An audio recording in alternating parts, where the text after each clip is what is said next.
Viewers, welcome to my Afroza শখের রান্নাঘর। আমি আজকে বেগুনের একটা তরকারি করে দেখাবো। আমি বেগুনটাকে এভাবে কেটে নিয়েছি, দেখতেই পাচ্ছেন।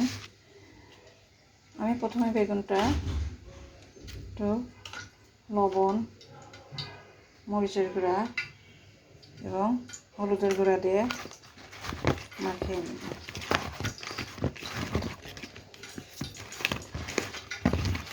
আমি এটাকে মাখিয়ে হালকা ভেজে নেব। এখন আমি দিয়ে দিচ্ছি বেগুনগুলো।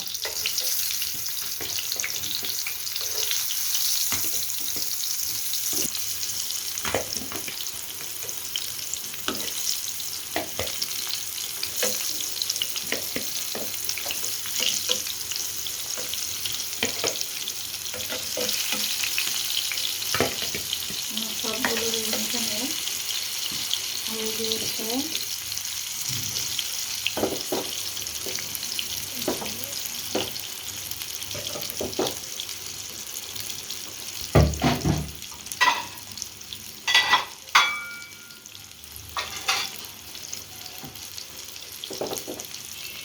বেগুনটা যেহেতু আমি বেশি ভাজবো না, হালকা ভেজে নেব।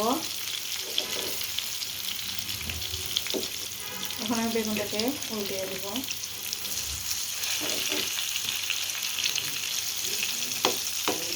এভাবে আমি সবগুলো বেগুন উল্টিয়ে নিচ্ছি। আর বেগুনগুলো এভাবে ভাজা হয়ে গিয়েছে। এখন আমি এগুলোকে উঠিয়ে নিচ্ছি। কড়াইটা আমি বসিয়ে দিয়েছিলাম, দিয়ে দিচ্ছি তেল। যেহেতু আমি বেগুনটা ভেজে নিয়েছি, বেগুন থেকে তেল ছেড়ে দিবে। তেল গরম হয়ে গিয়েছে, দিয়ে দিচ্ছি কাঁচা পেঁয়াজ।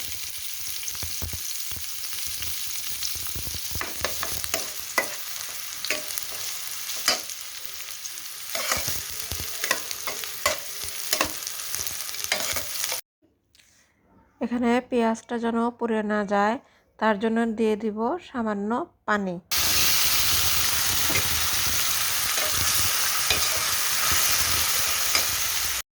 এখানে দিয়ে দিলাম 1 চা চামচ টক দই,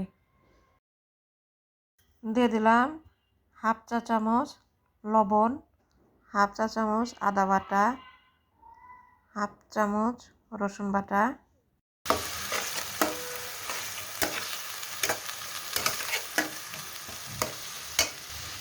দিব কালার হওয়ার জন্য হলুদ গুঁড়া, মরিচ গুঁড়া, ধনের গুঁড়া, সামান্য জিরের গুঁড়া। এই মশলাটাকে খুব সুন্দর করে কষিয়ে নেব। দেখতে পাচ্ছেন মশলাটা আমার খুব সুন্দর কষানো হয়ে গিয়েছে।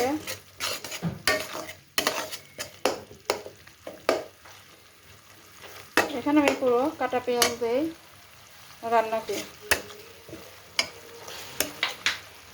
এখন আমি দিয়ে দিব 1 চিমটি চিনি। এখানে আমি 1 চিমটি চিনি দিয়েছি, কারণ এখানে আমি টক দইটা ব্যবহার করেছি। এখন আমি ভেজে রাখা বেগুনগুলোকে দিয়ে দিব।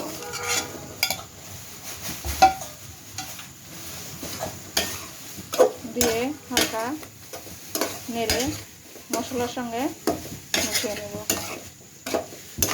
যাতে করে প্রত্যেকটা বেগুনে মশলাটা সুন্দরভাবে লেগে যায়।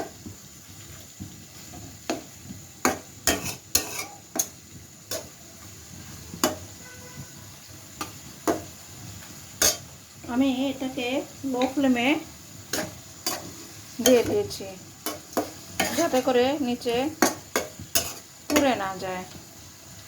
এখন আমি দিয়ে দিচ্ছি 3টে কাঁচামরিচ।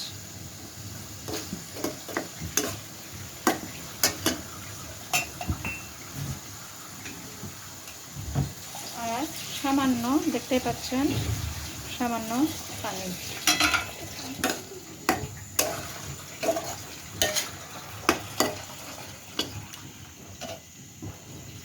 রেখে দেব 2 মিনিটের জন্য। এখন আমরা দেখে নিই বেগুনটার কি অবস্থা।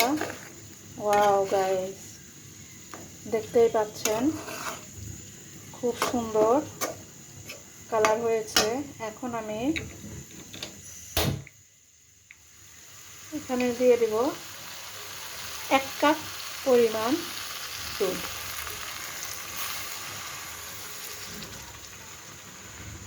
আপনার ঘরে যে দুধ থাকে সেটাই ইউজ করতে পারেন। লিকুইড দুধ থাকলে লিকুইড দুধ, যদি না থাকে তাহলে গুঁড়া দুধ দিতে পারেন। আপনারা নিশ্চয়ই দেখতে পেয়েছেন আমি এখানে কিন্তু পানি খুব একটা ইউজ করি নাই।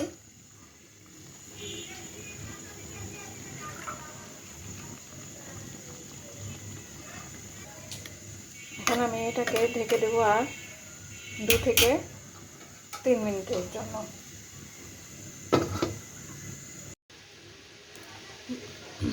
দেখা যাক এই অবস্থা।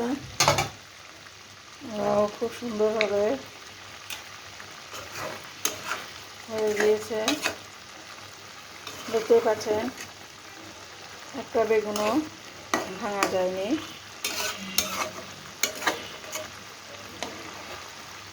আর গাইস, ট্রাস্ট মি, দেখতে খুবই সুন্দর এবং লোভনীয় হয়েছে। এখন আমি দিয়ে দেব ধনেপাতা কুচি,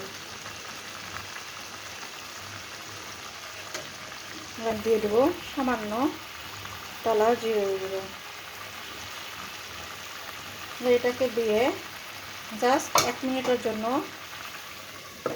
ঢেকে দিব। 1 মিনিট হয়ে গিয়েছে। জালটা আমি লো ফ্লেমে রেখেছি। ওয়াও গাইস, ট্রাস্ট মি, এত সুন্দর ফ্লেভার বের হয়েছে। আপনারা যদি এটা রান্না না করেন তাহলে বুঝতে পারবেন না এটা দেখতে কতটা সুন্দর হয়েছে আর কি সুন্দর ফ্লেভার বের হয়েছে। এভাবে বেগুন রান্না করে ভাত, পোলাও, রুটি, পরোটা সব কিছুর সঙ্গে খেতে পারবেন। গাইস, কেমন লাগলো আফরোজা শখের রান্নাঘরের সহজ পদ্ধতিতে ঘরোয়া রান্না?